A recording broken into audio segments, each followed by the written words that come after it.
আসসালামু আলাইকুম রহমতুল্লাহ। আমি মোহাম্মদ মিজানুর রহমান উল্লাপাড়া সিরাজগঞ্জ থেকে বলছিলাম। ১ বছর ব্যাপী কোরআন তরজমা কোর্সের ১২তম ব্যাচের M2 গ্রুপের ছাত্র। আমি এখানে বেশ ৩ মাস হলো ক্লাস করছি, ৩ মাস পার হয়ে গেছে সম্ভবত। তো আলহামদুলিল্লাহ আমি যতটুক জানতে পারছি, এখানে অনেক দেখা যায় যে আগে কিছুই তো বুঝতাম না, এখন মোটামুটি একটু বুঝতে পারি। কিছু কিছু আয়াতের অর্থ এখন আমরা বুঝতে পারি। মনের মধ্যে ভালো লাগে, হয়তো মনে হয় পারবো ইনশাল্লাহ।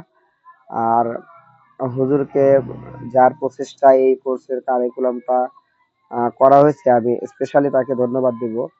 আহ, আসলে অনেক গবেষণা করার পরেই এরকম কোনো কোর্স মনে হয় তৈরি করা সম্ভব হয়েছে। অবশ্যই হুজুর অনেক গবেষণা করছেন, জাযাকাল্লাহ। আমাদের উম, মানে কম জেনারেল শিক্ষিত এবং কম শিক্ষিত মানুষদের জন্য যে এটা আসলে একটা অনেক বড় একটা পাওয়া, যে খুব সহজভাবে কোরআন তর্জমা আমরা শিখতে পারতেছি আলহামদুলিল্লাহ। তো হুজুরকেও আমি স্পেশালি ধন্যবাদ দিব। হুজুরকে আল্লাহ নেক হায়াত দান করুন এবং আরো বেশি দিনের খেদমত করার তৌফিক দান করুন। আর আসছি আলহামদুলিল্লাহ, এই কোর্সে আমি ভালো লাগছে। দোয়া চাই সবার কাছে যেন আমি এটা কন্টিনিউ করতে পারি এবং ঠিক মতো যেন আল্লাহ তাআলার কোরআন বুঝতে পারি। এই জন্য দোয়া চাই। আসসালামু আলাইকুম রহমতুল্লাহ।